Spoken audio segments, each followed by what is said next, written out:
सही है। Today we will be discussing nephrotic syndrome. This is the second type of glomerular disease. We have already discussed nephrotic syndrome. And in addition to this, we will also be discussing uh, tubulointerstitial nephritis, which is a tubular disorder.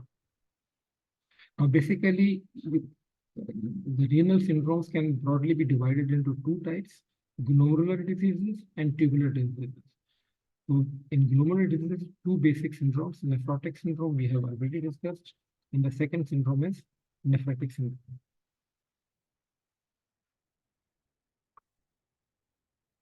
Now, glomerular diseases are defined by their clinical presentation and histological findings. And if the glomerular disease is primary, that is, it is only confined to the kidneys, it is called primary glomerular disease.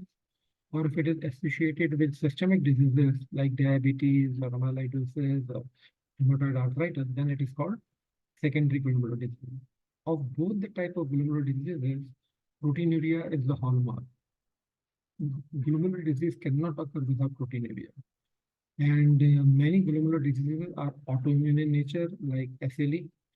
There is deposition of immune complexes in the glomerulus, or there are autoantibodies directed against the antigen present in the kidney.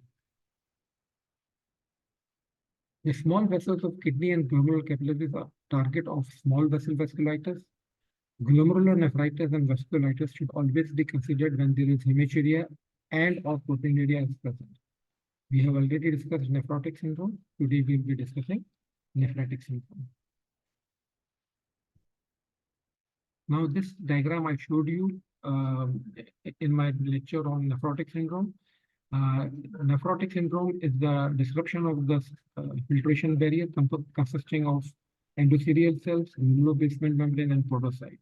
Whereas nephrotic syndrome is the inflammation of the glomeruli, entire glomeruli. That's why it is called nephrotic syndrome. There is a difference between nephrotic syndrome and nephrotic syndrome. In nephrotic syndrome, there is inflammation of the glomeruli, which is a serious disorder, whereas in nephrotic syndrome, it is only the disruption of the filtration barrier, which we have already discussed. Now, nephrotic syndrome is also called acute glomerulonephritis or acute nephritis. The presentation of nephrotic syndrome is hematuria. Hematuria is invariably present in nephrotic syndrome. There are dysmorphic RBCs. Dysmorphic RBCs are those RBCs which have not maintained their shape. They have lost their shape. That's the hallmark of nephrotic syndrome. RBC cast is very diagnostic of nephrotic syndrome, and proteinuria is present, but usually it is a non-nephrotic proteinuria less than 3 gram per 24-hour urine. And sterile pyuria is also a presentation. So the basic difference between nephrotic and nephrotic syndrome, in nephrotic syndrome, there is usually no hematuria, although in few conditions of nephrotic syndrome, we do find hematuria. Dysmorphic RBC is a feature of nephrotic syndrome and not of nephrotic. RBC casts are only present in nephrotic syndrome, not in nephrotic syndrome. And the proteinuria is more than 3 gram in nephrotic and less than 3 gram in nephrotic syndrome. In clinically, hypertension is also a feature of nephrotic syndrome. Now, how does hypertension occur? We will discuss in pathophysiology. Edema is present in nephrotic syndrome, but it is not as severe as in nephrotic syndrome. It's a mild edema. Oliguria is also a feature of nephrotic syndrome. In nephrotic syndrome, you do find frothy urine, but oliguria is usually not present. And progressive renal insufficiency in the form of azotemia or uremia is also present to some extent in nephrotic syndrome, but not in nephrotic syndrome. These are the distinguishing features between nephrotic and nephrotic syndrome. This is hematuria, proteinuria, blood vision because of hypertension, and impaired kidney function is present in nephrotic syndrome. This is a hematuria. It can be gross hematuria, as in few of the conditions of nephrotic syndrome like IgA nephropathy, or it can be a microscopic hematuria and only be seen under the microscope. These are the dysmorphic RBC. You see, RBC are not maintaining their shape. The other name for dysmorphic RBC is acanthocytosis. The dysmorphic RBC is the right feature because the RBCs, when they pass through glomeruli and the tubules, they lose their shape. This is the characteristic feature of glomerular hematuria, dysmorphic RBCs. This is hematuria, polar-colored, classical polar-colored urine of acute nephrotic syndrome. Cellular cast. RBC cast is also a diagnostic feature of nephrotic syndrome. And these are the, if in the cast, we have already discussed the formation of the cast when we were discussing interpretation of the urine, and it's an indicator of bleeding in the nephron. It's a highly specific marker of glomerular diseases or glomerular bleeding, especially nephrotic syndrome. Glomerular damage allows RBC to escape into the tubule, and if there is concomitant proteinuria, optimal conditions for cast formation and RBC cast are formed in the distal tubule. This is a characteristic feature of nephrotic syndrome. Now, before proceeding further with the nephrotic syndrome, there is one particular type of nephrotic syndrome which is called rapidly progressive glomerular nephritis or RPGN. It's a very serious disorder. In this, there is a rapid deterioration of the renal function, that is doubling of the creatinine, or 50% decrease in GFR over a period of 3 months or less. Most of the patients, if not adequately and properly diagnosed and treated, they can land up in end-stage kidney disease. So it's a serious disorder. We will be discussing it in detail when we discuss nephrotic syndrome. Now, what are the causes of nephrotic syndrome? The basic pathology in nephrotic syndrome is the glomerular inflammation. That's why it is called acute glomerular nephritis. Itis means inflammation. So it can be infective, it can be autoimmune, or it can be thrombotic. Now, these causes can be conveniently divided on the basis of age of the patient into nephrotic syndrome occurring in children and young adults, adolescents, or it occurs in adults. But here, one thing needs to be noted that many conditions listed in children can also occur in adults and vice versa, just for the sake of classification of the causes of nephrotic syndrome. Now, the causes in children, the most common causes in children is IgA nephropathy, post-streptococcal glomerulonephritis, Henoch-Schönlein purpura, hemolytic uremic syndrome, and hereditary nephritis. These are basically common causes of nephrotic syndrome or acute glomerulonephritis in children: IgA nephropathy, post-streptococcal glomerulonephritis, Henoch-Schönlein purpura, hemolytic uremic syndrome, and hereditary nephritis. Now, causes in the adults are Goodpasture syndrome, systemic lupus erythematosus, rapidly progressive glomerulonephritis, infective endocarditis, cryoglobulinemia, membranoproliferative glomerulonephritis, and ANCA small vessel vasculitis. In this, there is Wegener's, microscopic polyangiitis, and Schrock-Strauss syndrome.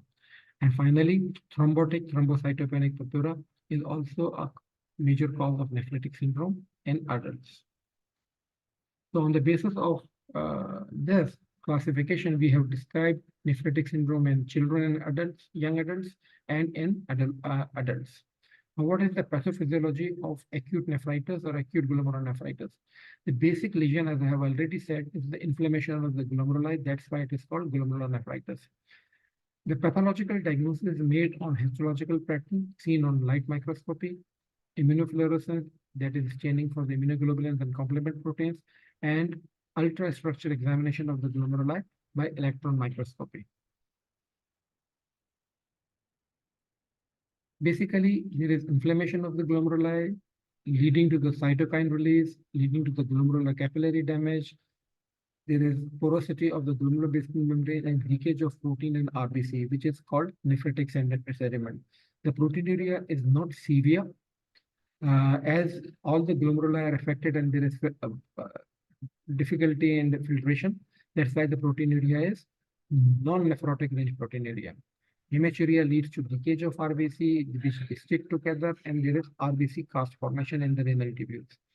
Oliguria, if the inflammatory infiltrate reduces fluid movement across the membrane, resulting in a decreased GFR. Oliguria and decreased GFR is a feature of acute nephrotic syndrome, and both of these can lead to azotemia because it prevents sufficient filtration and excretion of the urea.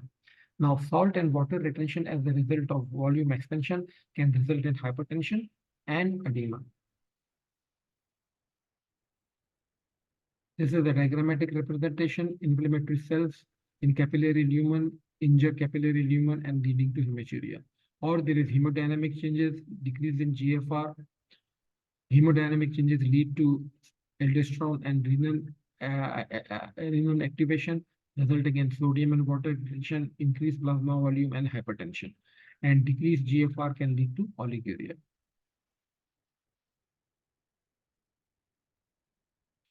Now we will discuss individual causes of nephrotic syndrome. Post-streptococcal glomerulonephritis is a classic example of nephrotic syndrome. It's an immune complex disease. Immune complexes are deposited along the glomerular membrane in granular pattern with IgG and complement predominating. And in serum, there is low C3 level as complement is utilized and raised ASOT titer because of streptococcal infection. The commonest organism is beta hemolytic streptococci, but other causes are also there, which are rare. Pneumococci, staphylococci, viruses, especially measles and mumps viruses, can also lead to post-streptococcal glomerulonephritis. It occurs most commonly in children. There is usually a history of upper respiratory tract infection 2 to 3 weeks before. It is not simultaneously with upper respiratory tract infection. Upper respiratory tract infection precedes development of post-streptococcal glomerulonephritis. There is sudden onset of fever, malaise, and abdominal pain, edema, oliguria, hematuria, and hypertension. These all are the features of nephrotic syndrome. Recovery is common, most commonly occurs in children, and very few rare cases can develop into rapidly progressive glomerulonephritis. Treatment is usually prophylactic penicillin. It's a self-limiting disease, but diagnosis needs to be made. In post-streptococcal glomeruli, the urine examination showed smoky colored urine, cola colored urine, dysmorphic RBC, as we have already discussed, RBC cast, and proteinuria.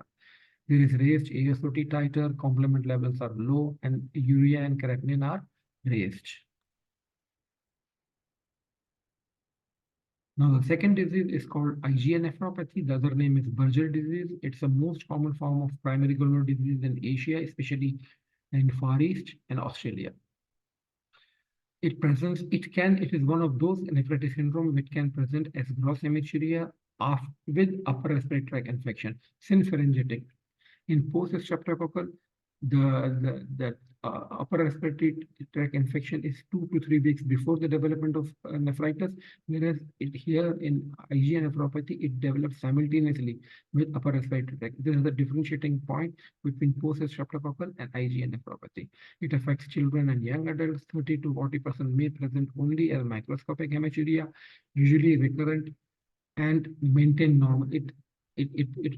It relapses and goes into remission. It relapses and goes into remission. But 20% of patients can develop end-stage kidney disease over a long period of time, usually 20 years.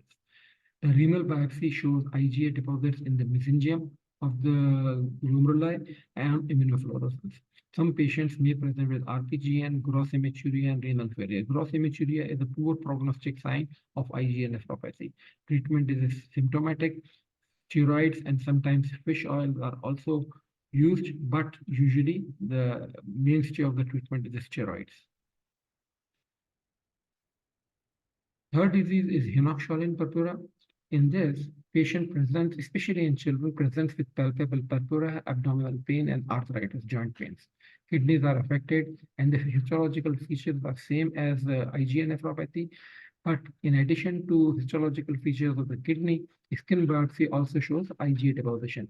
In fact, it is a systemic form of IgA nephropathy. Complement levels are normal, and the treatment is usually supportive. This is a classical henoch-Schönlein purpura with purpuric rashes all over the body. The other form of nephrotic syndrome is hemolytic uremic syndrome. It is most commonly seen in children with infectious diarrhea or in fact bloody diarrhea. Specific type of E. coli 0157H7, or also called virotoxin. The main etiology is this. Toxin causes inflammation and blood clots in the small blood vessels, which is called thrombotic microangiopathy. It may lead to acute kidney injury with raised urinary creatinine, thrombocytopenia, hemolysis, and anemia is a feature of hemolytic uremic syndrome. That's why it's called hemolytic uremic syndrome. Thrombocytopenia, hemolysis, anemia, and raised urea and creatinine. Treatment is supportive, and some patients with atypical HUS may require plasmapheresis. These are the features, the triad of hemolytic uremic syndrome, microangiopathic hemolytic anemia, thrombocytopenia, and renal failure. Main treatment is mainly supportive. No antibiotics are needed, and sometimes patients require plasmapheresis. Hereditary nephritis. It's a genetic disorder of the glomerulobasement membrane. It is sex-linked in 85% and autosomal recessive in 15%. The most common form of hereditary nephritis is Alport syndrome. The other is a thin membrane disease, which is a benign disease. But Alport syndrome presents in children and adults with mental weakness, nerve deafness, and eye disorders. Hematuria and proteinuria as a feature ultimately leads to end-stage kidney disease needing renal replacement therapy. Thin membrane disease is a familial hematuria. It is autosomal dominant, isolated hematuria, but no proteinuria or very insignificant proteinuria. It's a benign course, it's a benign disease, but Alport syndrome is a serious disorder. This is a feature of Alport syndrome: eye deformity, kidney disease, and hearing loss. It's basically nerve deafness. Now we will come to rapidly progressive glomerulonephritis, rapidly progressive loss of kidney functions. There is severe oliguria and anuria, renal failure, and death within weeks if not treated.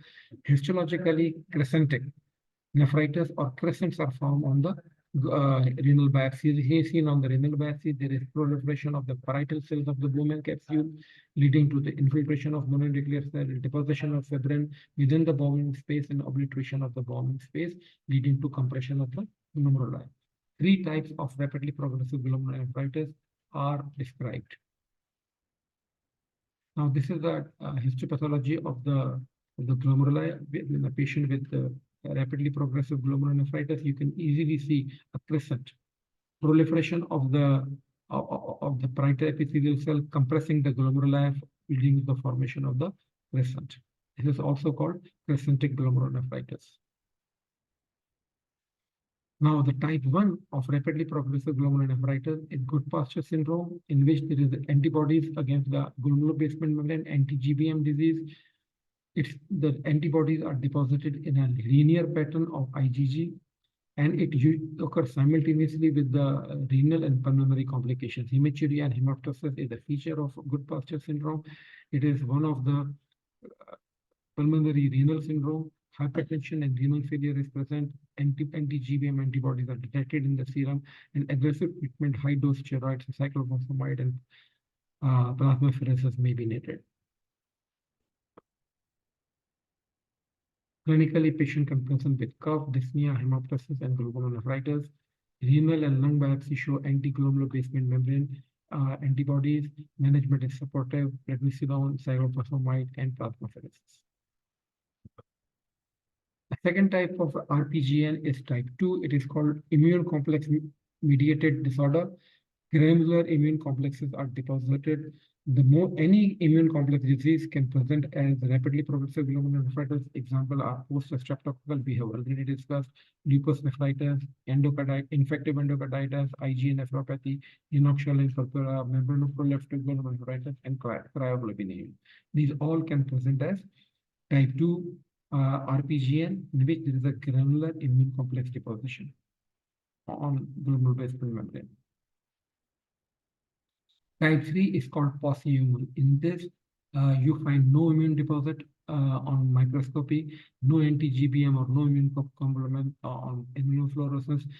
The diseases are Granulomatosis with polyangiitis, also called Wegener granulomatosis, microscopic polyangiitis, and Schroff syndrome. And idiopathic, it is also called idiopathic crescentic glomerulonephritis because there are no immune complexes or either linear or granular.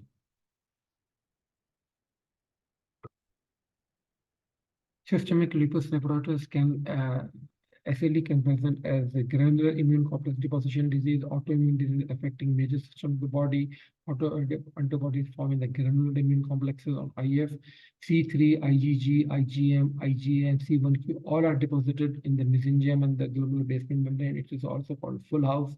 These immune complexes are deposited along the glomerular basement membrane, resulting in nephrotic syndrome. Diagnosis is by low C3 and C4, ANA, and anti-TNA. Can present as nephrotic syndrome, can also present as nephrotic syndrome, can present as RPGN. Treatment is high-dose steroid, immunosuppressive like cyclophosphamide, azathioprine, and supportive measures.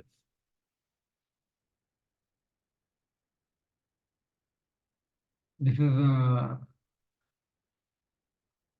diagrammatic representation of SLE, systemic lupus erythematosus, Mahler rash, butterfly rash also called. It can present as pleural effusion, heart problem, lupus nephritis, arthritis, and Raynaud's phenomena.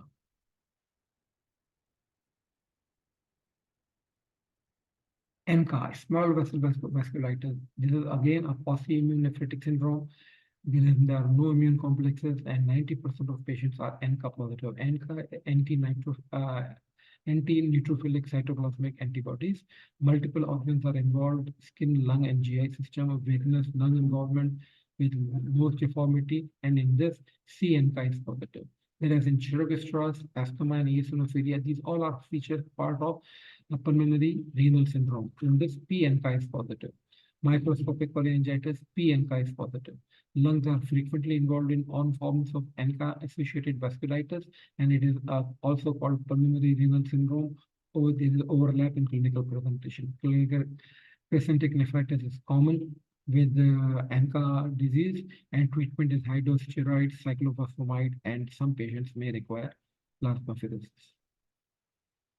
This is a diagrammatic representation of Wegener glomerulonephritis, the eye deformity, nose deformity, saddle nose appearance, heart pericarditis, kidney glomerulonephritis, and positive anti-neutrophil cytoplasmic antibodies, granuloma and pachynephrosis in the blood vessels, skin nodules in the elbow and purpura, and lung cavities, bleeds, and lung infiltrates.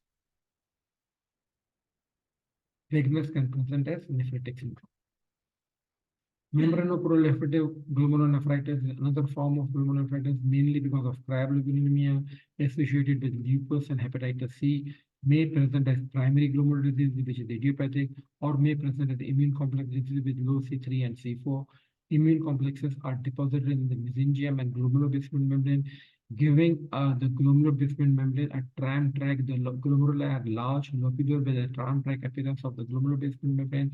Cryoglobulins are antibodies that precipitate in the cold associated with hepatitis C, can cause hyperviscosity syndrome and nephrotic syndrome. Hepatitis C and interferon is the treatment, and plasmapheresis may be required for the removal of cryoglobulin. Infective endocarditis can also present as acute nephritic syndrome.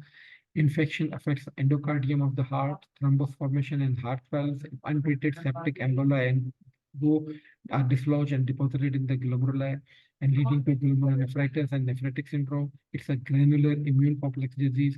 C3 is low and positive blood cultures are formed. This is a diagram showing thrombus in the valves of the heart, aortic valve, mitral valve, tricuspid valve. Now these thrombi, when they dislodge, it forms emboli and get deposited into the glomeruli, leading to the formation of glomerulonephritis. Thrombotic thrombocytopenic purpura. Hemolytic uremic syndrome can also present as thrombotic thrombocytopenic purpura, scleroderma, malignant hypertension, and antiphospholipid phospholipid syndrome in pregnancy can also present as thrombotic thrombocytopenic purpura. These all can present as nephrotic syndrome. The disease can cause MPG and pattern of injury, but immunofluorescence is negative Fibrin is present because it's a thrombocytopenic purpura. The classical pented are signs of thrombocytopenia, hemolytic anemia, neurological abnormality, fever, and renal failure. Plasmapheresis is the treatment of choice and should be continued until platelet count and serum LDH normalizes. Malignant hypertension and scleroderma renal crisis is the mainstay of treatment is ACE inhibitors as the first line of therapy.